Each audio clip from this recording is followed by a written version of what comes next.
It's March, and soon the North Yorkshire Moors Railway will fling open its doors again for a new season. It's looking nice, the station, ready for the start of the season. Another year. Aye. Yeah, I'm looking forward to it. At 18 miles, this heritage line is one of the longest steam railways in England, taking in forested hillsides, lush river valleys and rugged moorland. It's amazing. Having this as your office every day is brilliant, isn't it? Beautiful scenery, a nice engine. You can't get a much better place. In recent years, the railway's even been allowed to run its trains on the National Rail network, all the way to the seaside. All the way to sunny Whitby. And with just a week to opening day, a small army of volunteers are busy dusting off the cobwebs at the line's 4 beautifully preserved stations: Pickering, Levisham, Gothland and Gromont. But behind the beautifully preserved exteriors lies a stark truth. The railway must make £7 million a year just to keep running. General Manager Chris Price is the man trying to balance the books. It's a very expensive thing to run, and the gap between success and failure is always very, very fine. There's always a knife edge we're walking on. So, to bring in the brass, the railway has taken the gamble of booking famous steam engine Royal Scot to run during opening week. It's a good curtain raiser to the rest of the world. Very excited about it. A star of the steam engine world, Royal Scot is due to pull in tonight. It'll be looked after by engine shed manager Paul Middleton, known to all as Piglet. Even Mrs. calls me Piglet. I'm in her phone as Piglet. And if she shouts Paul, I generally know I'm in trouble, so I don't answer it, and I just do a runner. We've got the Royal Scot coming, so I mean that's going to be quite exciting, isn't it? I mean it's a good way to start the season, you know. Piglet joined the railway 20 years ago as a paid apprentice. It's all I've ever done since the day I left school and my mum turfed me out and says, go find a job. Handbrake, please. As well as Royal Scot, the railway will be running 3 of its own steam engines during the opening week. That is a drum, that. Spot on. After a winter out of service, Piglet needs to make sure the old engines are ready to steam again.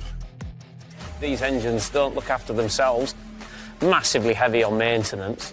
Day after day after day, keeping these old girls running. But I love it, It's what I am, it's what I do. Don't know anything else.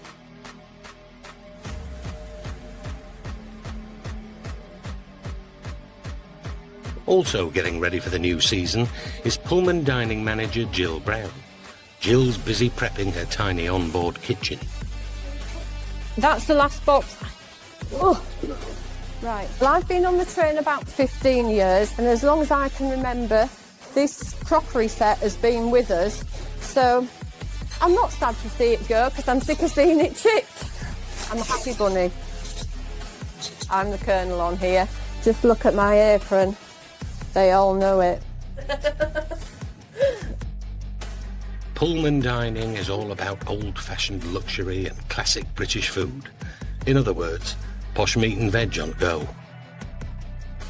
You know, fine dining on an old train sounds very good, but sometimes when we have set off on a bit of a rocky start, we've had drinks on the tables and in the lap, and, you know, I've had to go down and apologise and make sure no one's drowned in it.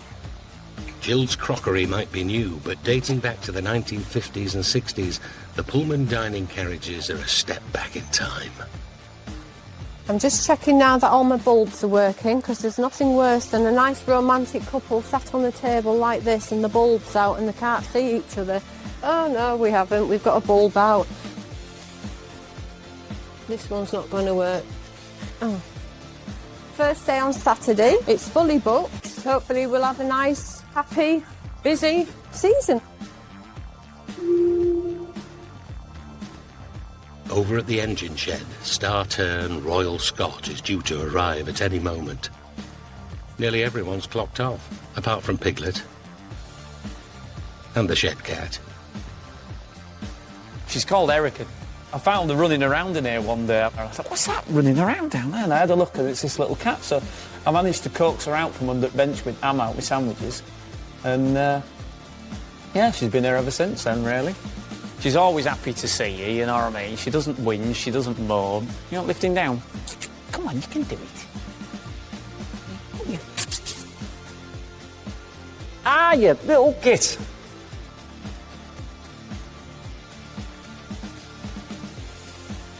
Royal Scot is coming from its London base on 230 miles of mainline rail. It's a long journey for a steam engine that's 90 years old. But to Piglet's relief, Royal Scot rolls majestically out of the darkness. Right, here we are then. One Royal Scot. It's made it. That's an absolute relief. All I've been wanting all day is this moment. Yeah, it looks fabulous. It's a bit of a powerful beast, is this one. OK, John, so forwards. Just calling the engine towards me with this hand signal. And stop there. Marvellous. Thank you very much, John. That's brilliant. The famous engine has even brought the big boss, Chris, down to the engine shed. It's lovely to see engines arrive, but I'm the manager, so consequently I look at them as a huge liability. At a cool £2,000 a day, hiring Royal Scot is an expensive gamble.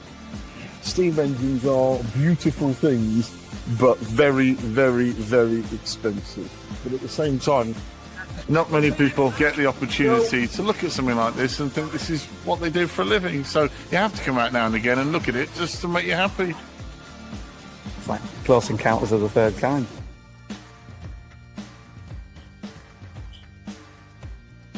Coming up, can Piglet ensure the star turn doesn't go off the rails? There's a bridge at Green End that's quite low, and there's also the Pickering platforms on a curve. It will be a bit of a disaster if it doesn't fit, though. And the big season opening is in danger of being derailed. Until everything is safe to run on, we're not going to run it.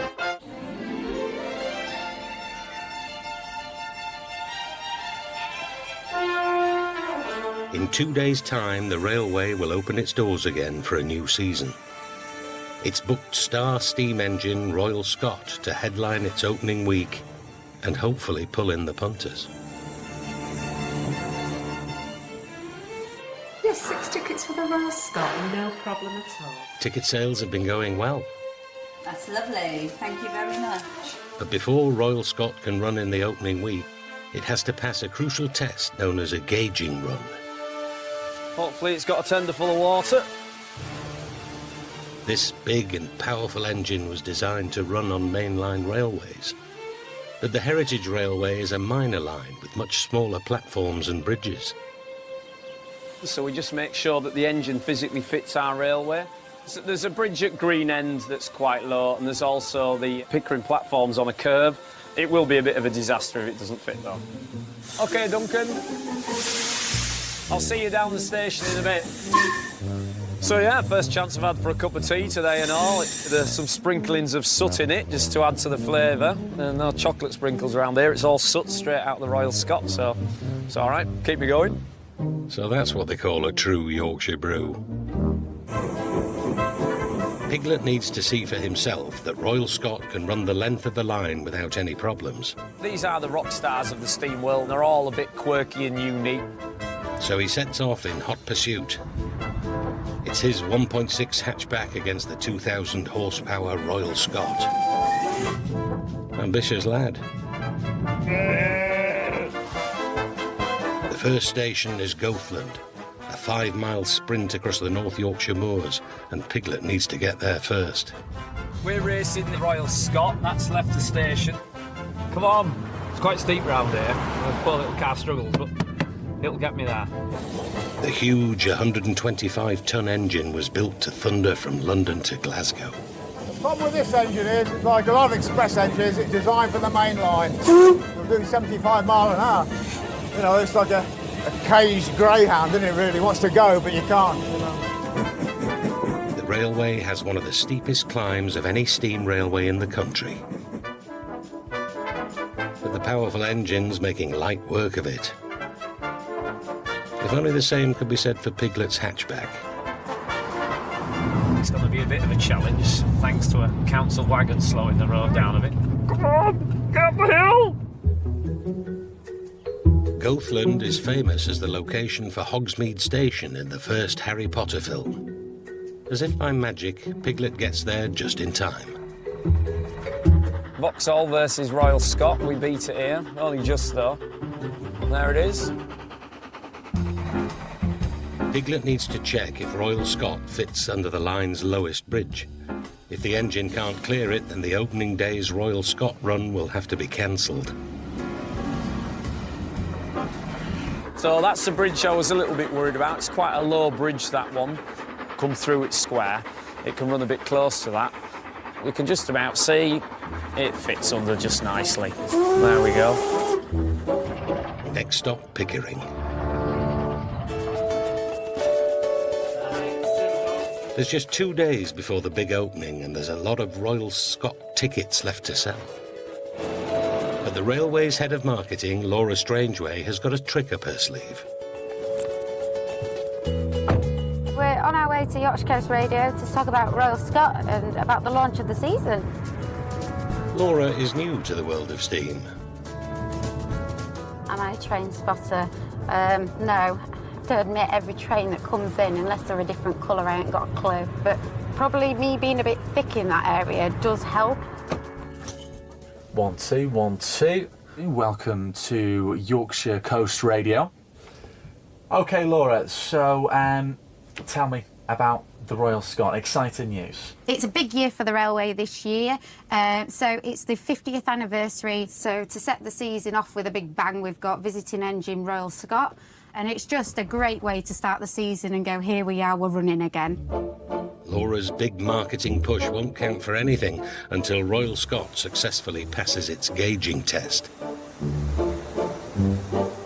Piglet and his trusty hatchback have made it to the next station, but Royal Scot is nowhere to be seen. We've arrived at Pickering. We're just going to cross over the railway here. Can't see Royal Scot anywhere. Piglet isn't the only one who's keen to see Royal Scot get to Pickering. At the grand old age of 82, Bert Blower is one of the railway's oldest volunteers. Bert was a train spotter back in the heyday of steam. Being a little boy in London, seeing the trains come out of King's Cross, I used to take the train numbers. And as you can see, it's the LNER Ian Allen book of 1948. I have covered it to preserve it, but that's the opening page. But it does take me back a bit. It's being back to the little boy again, playing trains, which is lovely. The Royal Scot is still nowhere to be seen. Well, you don't have a rush because Royal Scot is currently at Levisham. And what time is it now, then? It is 1 o'clock. Piglet urgently needs to know what the hold-up is. If anyone's likely to know, it's a signalman. Right, so this is Newbridge signal box. As you see, we've been digging the track up. Yeah. Yep. And all the parts necessary to put it back together again aren't here, and so that's a car rushing along with the parts to finish it off, but it does delay the whole thing. Yeah, it will do, yeah. Newbridge. It's the all too familiar case of engineering works overrunning. The guys welding the rails together can't finish the tasks, which obviously prevents us running the Royal Scot over it because it can't jump a gap. Until everything is safe to run on, we're not going to run it. So it's back to the hatchback for Piglet for another dash across the moors. The Royal Scot, being stuck at Levisham, the line's most remote station, presents Piglet with an even more serious problem. Getting stuck at Levisham is not good because there's no water there. There's probably a gallon hose pipe, but you're not going to get sort of 5,000 gallons out of the hose pipe very quickly. Every minute Royal Scot is stuck there, it's using more and more water. It's like a kettle boiling dry. And I have had it before where engines have been stranded there and stuck without water. There's nothing you can do, you know, it's game over when you get to that stage. The track repairs are due to be completed by 4 o'clock. Piglet needs to know if the stranded Royal Scot will have enough water to last till then. Hello. Not quite gone to plan then? Hey? Not quite gone to plan? No. Oh. Everything's all right with the engine though? Nice. If it had an eastern seat rather than this piece of wood, but apart from that, it's all right. But yeah, you're happy with water. You won't have used a lot, will you? 2.5. Right. Well, just all we've got to do now is get it to Pickering. Good luck. It's back on the road to Pickering for Piglet. He's taken the gamble that the Scots water supply will last until 4, and that work on the track will actually be finished by then. Back at Pickering, it's gone 4 o'clock. Where is Royal Scot? Piglet's on tenterhooks. I know, I'm shaking. It's a cold of nerves. Like a typical rock star, we're sort of, you know, waiting and waiting and waiting with bated breath, waiting for them to appear, and they just keep you on edge till the very last moment, but I've got everything crossed. We just want it to come round the corner now. Come on. Excellent, that's what I wanted to hear.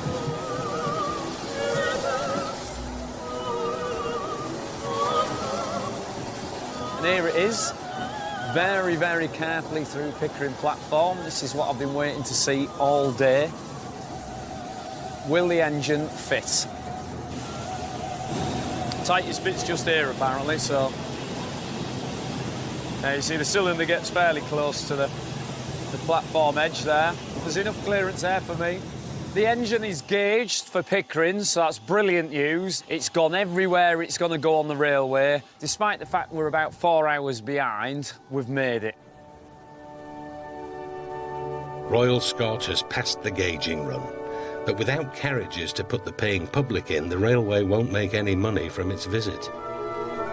The carriages the Scot will pull are the railway's own, but this'll be the first time one of them's been used in years. Yeah, if you want to varnish it all now, it'll be dry, won't it, by tonight? Kieran Murray is in charge of the railway's rolling stock. First thing we're doing today is we're taking the coaching stock for the Royal Scot train and we're giving it a test run. It's our only chance today to try it out. The pressure's up here. 28-year-old Kieran was once a young tearaway. Joining the railway at the age of 13 has been the making of him.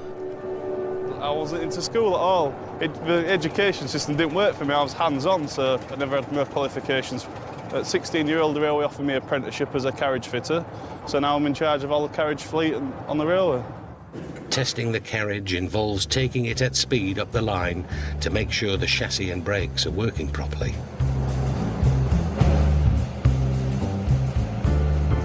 It's going all right so far. We're running very smoothly, but we'll stop now. We'll have a whip around every coach, see what condition we're in. It's the only way to find out is just get them heated up and then trial them. After a 6-mile run up to Levisham, Kieran can now check to make sure everything's okay. Dave, I'm just stopping east to examine all bearings on 9235. You go down driver's side, I'll go down to the side. OK, I'll do driver's side. So what I'm looking for now is heating the wheels for over-braking. This coach has been out of traffic now 5 years, so it's the first time in 5 years it's turned a wheel, so it's a big thing for us. With the carriages running like a dream, Kieran and the Heritage Railway shall go to the ball. I think it's good that we're recreating the past to show people what it was like. I'd love to have been in the steam era. Yeah, I could imagine myself hurtling down the main line now on a steam locomotive. I think I was born in the wrong period, really. Gauging run completed, carriages tested, everything is now set for tomorrow's grand opening. There's just time for a last-minute press call. This is a chance to engage with the PR, to basically get the railway out there to the wider audience. Head of Marketing Laura's doing her best to talk the event up. This must be a big attraction for families to come and visit the Moors Railway. I mean, it's such a great atmosphere. You work here and there's just such a sense of pride. Royal Scot makes its grand entrance.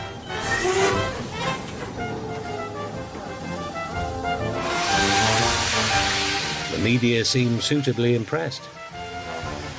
Chris, what's the significance of this locomotive's visit to the North Yorkshire Moors Railway? It's just a way of starting our 50th year. It's a celebrity locomotive, and as such, it just draws people in, which is fantastic. But the burning question isn't about the icon of steam history. It's that highlight driving the train getting to make it do the choo-choo. Well, we might just... Yes. Here we go, everybody. And the general manager is also getting the Thomas the Tank Engine treatment. He just asked me if has anybody ever referred to me as the Fat Controller. He did that to provoke reaction. Not in my earshot, no, not until about 30 seconds ago. Okay then, everybody, right into the camera, big smiles, there goes. Oh, God. Tomorrow is the opening day of the seasons. It's going to be a fingers crossed day, but it's going to be a very big day.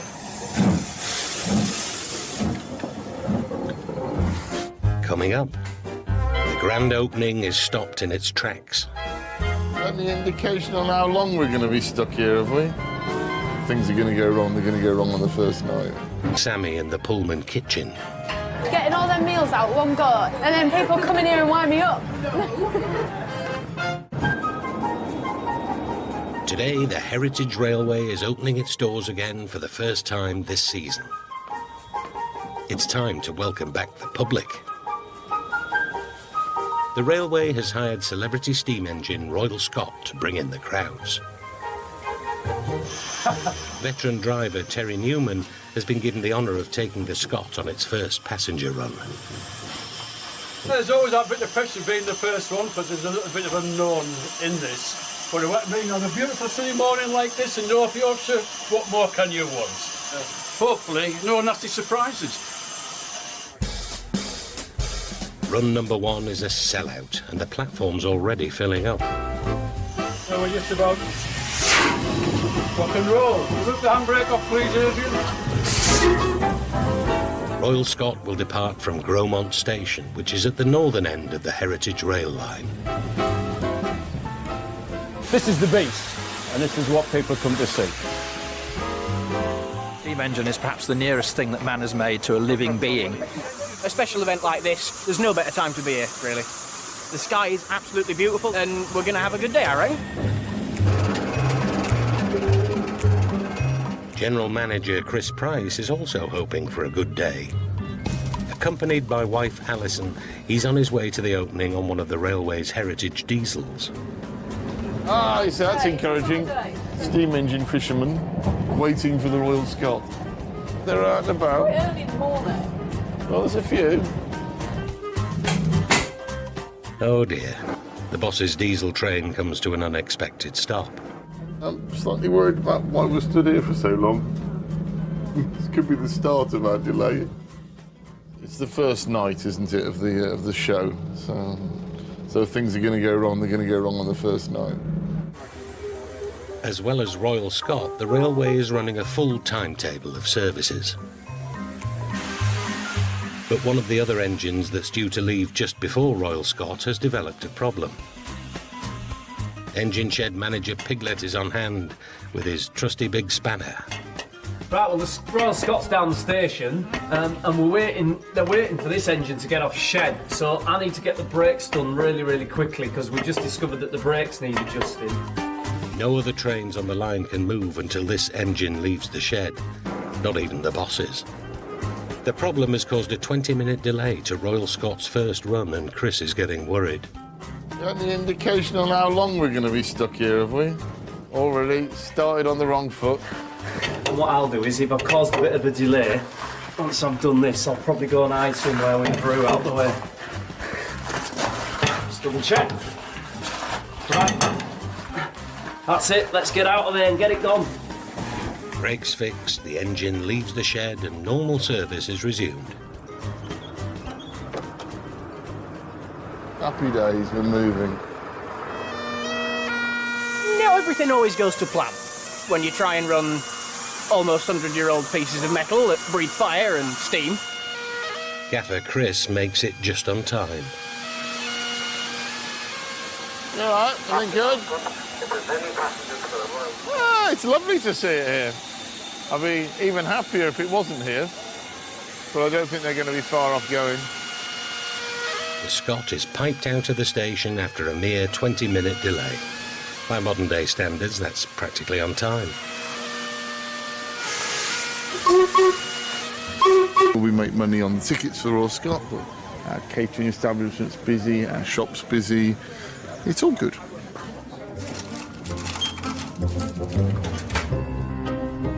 Royal Scot gracefully winds its way up through the Esk Valley.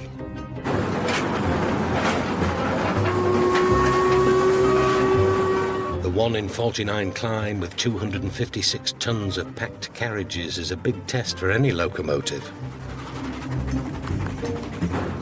Engine driver Terry is about to find out just what the 90-year-old engine is made of. See how smooth this locomotive's running? Terry and the old Princess make light work of the incline, the railway's toughest challenge. Well, that's the first part of the journey over. Oh, really nice engine. Very absolutely steam tight. No bangs and crashes. Very well maintained. The power output, absolutely. At the other end of the line in Pickering, former telecoms engineer Bert Blower is signing on for duty. You don't see people now dressed like this. It's back to the old days again. Bert doesn't just look the part, he also is the perfect gentleman. Onto the wooden one first. That's lovely. Right, you're on. Is that where we're supposed to be? Yes. Steady. Steady. Right. I want the people to come here and have a lovely time. That's the idea of it. Even Bert's whistle is a sentimental blast from the past. It is a very special whistle to me. My father used to be a football referee, and that was his whistle. I don't want to hang the whistle up yet.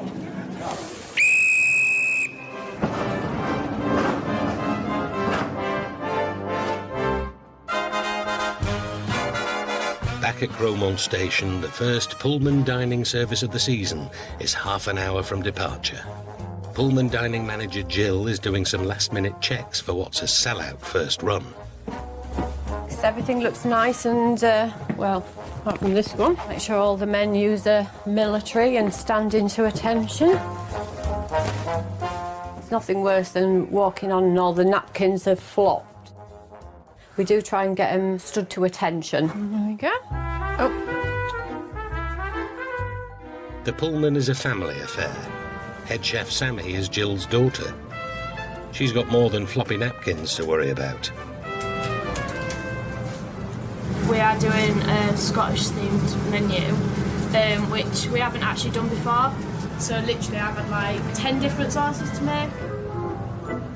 With over 400 dishes to serve in just over an hour, Sammy's cooking Scottish smoked salmon for starter, Scotch beef for main, and bread and butter pudding with, you guessed it, butterscotch. Because it's so small, it's so hot. Obviously, we're on the move all the time. And yeah, and our boiler's not working very well either, so I'm under pressure. As diners start to get on, Mum is also getting stressed. The new seating plan has changed this season from numbers to letters, and it's causing confusion. Thank you. It's going a bit slightly wrong, actually. They're bringing emails in, and it's not telling you where they're sitting. It's becoming a problem, actually, at the minute. I'm hoping it's going to get better. Royal Scot is dropping down through Newton Dale. It's on the final leg of its first run. This railway has to be the most beautiful heritage railway in Britain. When you come down on a beautiful morning like this, you can see for yourself. After an hour and 20-minute, 18-mile journey, Royal Scot reaches Pickering, the end of the line. It's been a huge success. Now we have to ease it in. Yes, a step back in time. It reminds me of my childhood. If you want a waltz, yes, by all means. Young at heart, Bert might be 82, but the average age of volunteers on the railway is a sprightly 70. Are there any passengers for the 12 o'clock train? But there is some young blood. Ticket clippers. Meet the 16-year-old Rose twins. I'm Edward Rose, I'm the second youngest ticket inspector of the North Yorkshire Moors Railway. And I'm Matthew Rose and I am the youngest travelling ticket inspector they've got, which makes me superior and popular. That's ruined it now.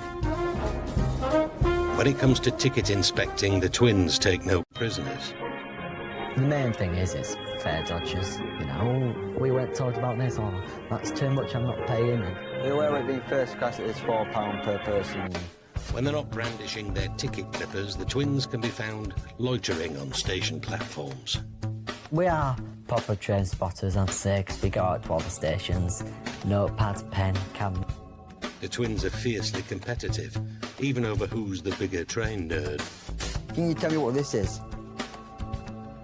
Royal Scot. Here's it, Royal Scot Go.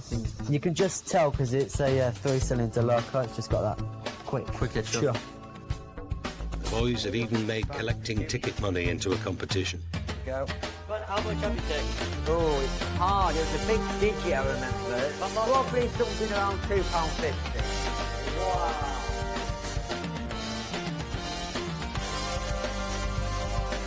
£2.50 won't butter many parsnips, but with all 135 seats sold at £70 a head, the Pullman dining service is a serious earner for the railway. But for that sort of brass, punters expect a lot more than the proverbial British rail cheese sandwich. As soon as the train pulls out for its maiden run, the pressure is on for Jill, daughter Sammy and the team to get the first 2 courses served in just 20 minutes. Just need to do one last tray of chicken and then we can go to the other end. Silver service on the moon is a fine art. You do need very good balance on here, yeah. Literally, like, we don't have time to stop at all. Absolutely boiling. And it is hard getting all them meals out one go, and then people come in here and wind me up. Tell me how to do it. I am the drama queen. It's stressful though. Yeah. Front of house, the new seating layout is still causing Mum Jill some confusion. I've got a couple of bills that I don't know where they are at the minute. Help with the road a bit better. We don't have an opal eye, so I need to go and find out who's had 3 lager shandies. Can I just ask you, are you 2 tables together? 6 of them. 6 of you are? Just that I haven't wrote the name down, and I did actually say to him, please write your name down, otherwise all the bills get mixed up. Thank you very much, thank you. Sorted. Really, really nice. And the food was exceptional. Like sitting here and watching all the lovely scenery go by whilst having a really nice meal. What more could you want? We've had a good trip. Seating plan's gone a bit up and down. It's only day 1 of 122, so we'll get there. Had a bad day. Bye-bye. Coming up. Opening week is derailed when Royal Scot breaks down. As it stands at the moment, I don't think it'll be going anywhere tomorrow. It's 7 a.m. and Mark O'Brien, head boilersmith at the railway, has been called in early for an urgent job. As you can see, dirty overall, so another dirty day. There's no point in putting a pair of clean ones on. Halfway through the railway's grand season opening, star steam engine attraction Royal Scot has developed an engine problem that's put it out of action. People travelling from all over the country coming to travel on the Scot today. We're going to do everything we can to get it back out as soon as we can. Royal Scot is fully booked. And to make matters worse, Head of Marketing Laura has organised a special VIP event for the great and good of North Yorkshire. It's a nightmare scenario. For all the days it could go wrong, it had to happen on the VIP service. Trains are unpredictable, and so when you're pre-selling tickets, this is the risk you take. It's going to be a tricky one, but hopefully people will understand There could be tears. It's a special treat, isn't it? And that's just Dad. He has never seen it before yet, so he doesn't quite know what it looks like. He's a bit steam train mad. A leak has been reported inside the Scots boiler. If the Scott's going anywhere today, Mark's got to find the problem. There's only one way to do that. I'm going to go inside there. I've got the man on here for me. If anything happens, he can drag me out. Shine the torch down the length of the boiler, like that. And then I can see where it's leaking from.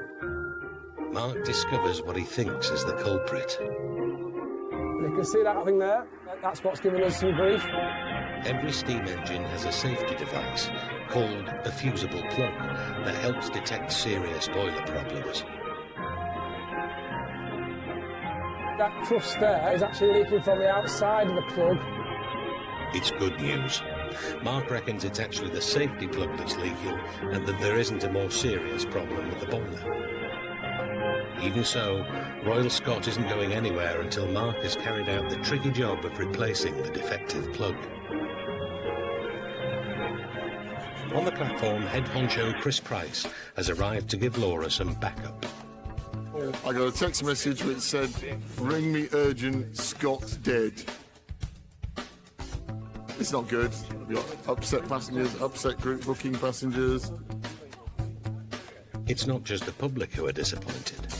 Steam engine crews have travelled from all over the country for the rare chance to drive the magnificent machine. I've come from the other side of Bolton to be on here, to be on the Scot.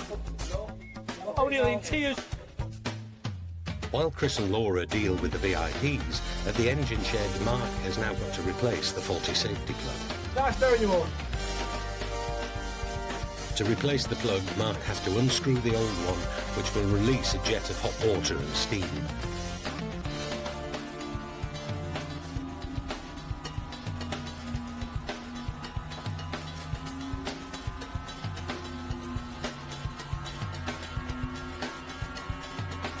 That's the old one, so we can now put the hose on, we can fill the boiler up, and then we can get a fire in it.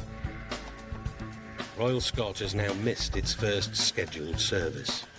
It's up to engine shed manager Piglet to get it steaming again for the next. It hasn't been long with a fire in it, but it is making steam now. I can't rush it, it'll come round when it comes round. But hopefully we might have it ready to pick up the second train of the day. The race is now on to get the engine's boiler steaming again in time for the next service in just half an hour. How's that fire looking anyway? We got any holes in it or anything?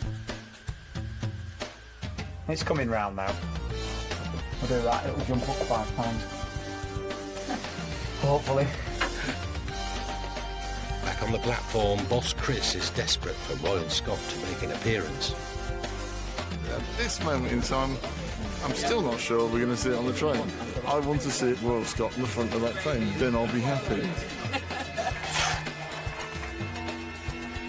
Having a good clean before it goes out, we're prepping it and oiling up all the oiling points, so yeah, clock's ticking and hopefully we'll make it. The Scot won't be ready to roll until the boiler reaches 100 pounds of pressure. I've told Darren in control that there's a chance it's going to make it. They're 40 minutes late. Finally, the old girl's ready. Hi, Will. Hello. Yeah, we're imminent about to move, just to let you know. Train will get on as soon as possible. Pig in muck comes to mind. Let's go. Slowly, very slowly, the huge wheels of the old engine begin to turn again. We're going! There it is, up shed. Well done, Mark. It's gone. Marvellous. Right, I'm going to go have a couple of takes. Yeah, likewise. See you later. There's relief and joy on the platform. And the VIPs get their royal ride. And I have to say, the lads have pulled a rabbit out of a hat.